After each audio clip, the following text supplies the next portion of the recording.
Welcome back to another podcast of Heal Without Harm, brought to you by Dr. Clayton Dir, physical therapist, also known as the Doc Dir.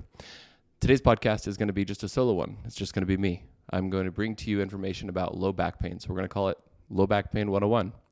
This is a topic that is very scary to a lot of people, whether you are the one with the back pain or you are the student physical therapist in school learning about all the different things that could be causing it.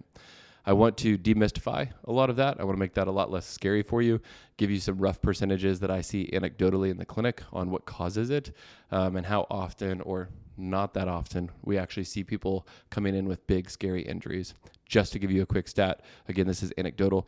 In my practice, I've been working as a PT for about 4.5 years, and I've seen less than 5 cases of true sciatica with numbness and tingling down the leg, or something coming truly from like a very very obvious disc ultimately. Okay.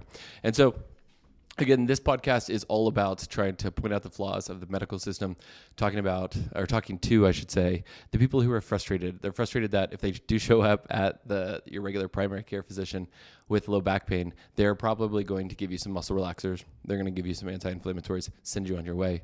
Usually the next step, and let me know if this resonates with you, usually the next step after that is taking some sort of an x-ray. That still didn't work. And then they set you up with usually 2 consults, one with a neurosurgeon or like a low back surgeon. And then the second one is a pain management doctor because, hey, you're 40, you got to get used to this now. You're getting older. Go ahead and just stop doing squats, running, fill in the blank, whatever bothers you, and get used to it because this is your life now. At least that's how it feels, right? And so you go to this pain doctor, and they just start giving you injections to try to make the pain go away, even though it's not solving a problem. And then you go to the neurosurgeon, and they're like, yeah, it's you've got some degenerative disc disease, which we'll define that here in a little bit. You might as well get ready for some fusions, essentially surgery in the future. And I wanted to let you know that the majority of the time that is not needed ultimately. And they've even done studies that people do who do go get that surgery. 2 years down the road, they're in the same boat, aka much less back pain or about the same or like not that much significantly different than the people who went and got physical therapy. Usually good results in both. But again, one of them got cut open, got screws and rods in their back. The other person did exercises prescribed by a PT. And so let's break a lot of this down. And so let's start back with, let's say what it looks like to go to physical therapy with back pain and the common tests that I'll do with people, the usual diagnoses we kind of provide, and where this back pain is usually coming from. Now, I do want to let you know that there's a lot of things I can't cover in a 10 to 12 minute podcast. There's a lot of things that are extremely nuanced person to person, so there's going to be generalities here. This is not medical advice. This is me trying to expose you to the fact that you probably don't need imaging. We actually know that the earlier you MRI somebody, the increased medical costs they're probably going to entail, the more likely they're going to have chronic pain. Their pain levels are generally going to be higher because they're starting to medicalize that problem. Again, you don't need an MRI the majority of the time. You don't need to go to the primary care physician the majority of the time. In Kansas, which is really nice, you can actually go directly to a physical therapist for evaluation, and we are much more equipped to evaluate you on this. Physical therapists have the majority of their education in diagnosing musculoskeletal problems, muscle, bone, joint type problems. To my understanding, medical doctors generally don't have that education. They have to know a little bit about absolutely everything. That's a daunting amount of information. Respect to them. But leave these kinds of things to the specialists, physical therapists. It'll be very helpful for the consumer. It'll be very helpful for the PT because then we can make you better much, much quicker. So let's entertain. Oh, the other thing I wanted to point out, I apologize, is this conversation is going to be more about the chronic back pain that you've had for more than 3 to 6 months, not pain that came on because you fell in the ice yesterday. That is still very, very addressable and treatable to a physical therapist or by a physical therapist, but these conversations will be more on that chronic back pain. And so let's say you've had back pain for the last 6 months, 2 years, 10 years. You're just living with it, right? Because your mom and your dad had a, quote, bad back. And you've tried some different things. You don't want to take medications. You don't want to live on ibuprofen. And so you want to really get to the root cause of this. So if you're driving right now, be safe with anything that I suggest you trying or like palpating on yourself in regards of where the location of the pain is. You may also be mowing the grass. You may also be like shoveling the driveway. You may be working out. You may be just walking. as we go through this, if you are someone listening with back pain, I want you to palpate around on your low back, which just means touch your low back ultimately. And really try to identify where is this pain, because a lot of the times people don't identify the right spot very well, or they don't really know where their low back is, where their sacrum is, where their SI joints are, and where their hip muscles are, aka the glutes, the butt cheeks. Most of the time, it's a butt cheek problem. It's a weak glute problem. It just kind of radiates into some different areas, and you assume it's low back pain. Totally understandable. So let's say you book a visit with me or one of my colleagues, a physical therapist. You come in with low back pain. We're going to take a fairly extensive intake paperwork to try to get some good information. And then when you come in, we're going to sit and chat for 10 to 15 minutes to really get down to like, what makes this back pain worse? What makes the back pain better?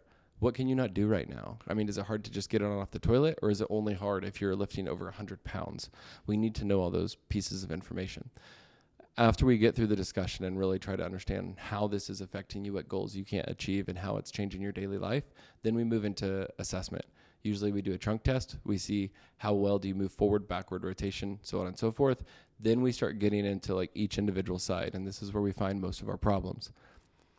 Most problems that we see come down to weakness within the butt cheeks, weakness within the glutes. Now, I'm using glutes as a very vague term, because if I count them real quick in my head, on each butt cheek muscle, you have glute, med, min, max. You have 3 there. Then you've got the fourth one, 5, 6, 7, 8, 9, at least 9 muscles within that area. And the majority of them attached to that like bone on the outside of your hip, that one that just feels like a knob. And then you have what's called the iliac crest, this big flared hip bone, kind of on the side of your abs or like your obliques area. You'll feel a bone there. And so whenever these muscles are weak and they're having dysfunction, they can refer pain to any of those bones that I just mentioned. And so let's go ahead and have you, again, if you're driving, drive safe, please. But take one of your hands, and I want you to visualize your back. And some people have like little back dimples, right, where there's like a sulcus where the skin is tacked down. Usually that's right on top of the SI joint. So if you take your hand and you place it back on the SI joint or that back dimple, most people's pain are going to land right about there. You may have pain a little bit higher, a little bit lower, a little bit more out to the side, but the majority of the time it's landing right there. And what they'll do is they'll go and get an X-ray and an MRI, and they'll be like, hey, you've got a disc issue at, pick your level, or you have degenerative disc disease, pick your level. And they'll go treat it, right? They'll get injections in that area. They'll do certain things to the back, and then the pain doesn't change. And if you need any more confirmation that they're doing the treatment, either the wrong treatment or the treatment in the wrong location, that would be it. When you do a thing and you get a result you're not desiring, then it's probably not the thing for you. It's not the treatment for you. So back to palpating on that SI joint. So your thumb is on the SI joint.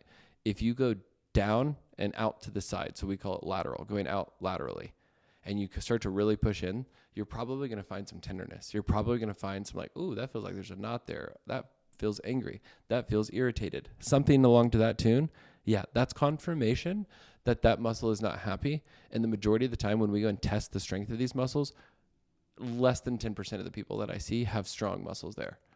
And so just imagine that every single day you're asking these muscles to do their job over and over and over again, but they don't have full capacity. When you ask that to do that, no wonder it's causing pain. No wonder it's causing issues. I want you to imagine like starting a job where you are not fully equipped to do that job and nobody really trains you. They just tell you to keep going, right? You're going to get pretty frustrated, sad, depressed, angry, pissed off. Pick your word here, right? But you're not going to be happy. And that's what these muscles are for you. This is not usually going to be seen on an MRI. This is not going to be seen on an X-ray. It's a functional movement. It's a functional test that's required to see if this muscle is strong. And most of the time it is not. You go strengthen this muscle up with some guidance of a PT, personal trainer, a good chiropractor, whatever it may be. When you identify the issue, you go start strengthening this muscle and you'll notice the back pain starts to go down, or the pseudo back pain, because we've now identified it as more of a glute issue. It's a glute tendinopathy, a glute tendinitis. Now, that SI joint, though, can be challenging sometimes. I'm giving you, like I said, generalities. The SI joint is an intersection. All of your back musculature will attach right around the area. All of your glute and butt cheek musculature will attach close to that area. And then you also have to remember that is a joint. It's a joint that doesn't move like your finger joints or your elbow or your shoulder. It's really only going to move about 3 millimeters, which is 0.3 centimeters. Very, very little. but all of the weight of your leg, well, not all of it, because it can also go through the front portion of the pelvis. A good portion of the weight of that one leg is going to be transferred through that SI joint. And so there's a lot going on there. There's a lot of forces going on there. Totally normal, should take place. But what I'm saying is most of the time it's a glute and hip strength issue. And then sometimes it's some other things too.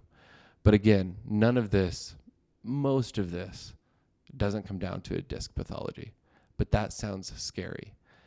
This doesn't. This is like, oh, I've got weak hips. Tell me how I strengthen them. Tell me how we can get pain down and make them function a little bit better. That's usually what low back pain boils down to. Again, there's so much more that could be talked about here, but I want to keep this short. I just want to let you know that most of the time, low back pain comes down to hip strength and, well, lack thereof, ultimately. And so you start to strengthen those glutes. You strengthen the small little stabilizers. Let me be particular. The small little stabilizers, if you want to get fancy with words, it's your hip abductors, like take away abductor, and hip external rotators. These are the small ones underneath the glute medius, the glute minimus, and then what we call the P-go-go Qs. It's a bunch of like Latin words, but all these little stabilizers, and like imagine your back pocket on your butt. Like think about like the lower portion of that back pocket. That's where those muscles are. And so if we can do some soft tissue work, some dry needling, some different like trigger point release, sometimes it's like a push and it's like a release with our thumb or elbow on those muscles. Then we go teach them how to function a little bit better, get a little bit stronger, teach them how to stabilize the leg. The back pain starts to go away pretty quickly, actually. So I want to go and wrap this up. I wanted to make this one a little bit short. I just want to expose you to some of this information. Again, this was low back pain 101. Most of the time it comes down to hip strength. If you like this information, please subscribe to the podcast. Please leave me a rating and review. And then if you want, you can go check me out on Instagram or TikTok. My name is @thedoctor, @THEDOCDIR. Please come out, comment on some of the things, send me a DM, ask me questions. I would love for this to stir up some more conversation so I can give you a little bit more specifics moving forward. Again, today is a more of like a quick snippet, a 101 type class. We will still have client success stories on. We will still have coaches chat, and we'll even start talking to some other medical doctors, naturopathics, chiropractors, other providers as well. If you have any questions, please reach out to me. Other than that, I hope today you learned a little bit more about how to heal without harm. See you guys.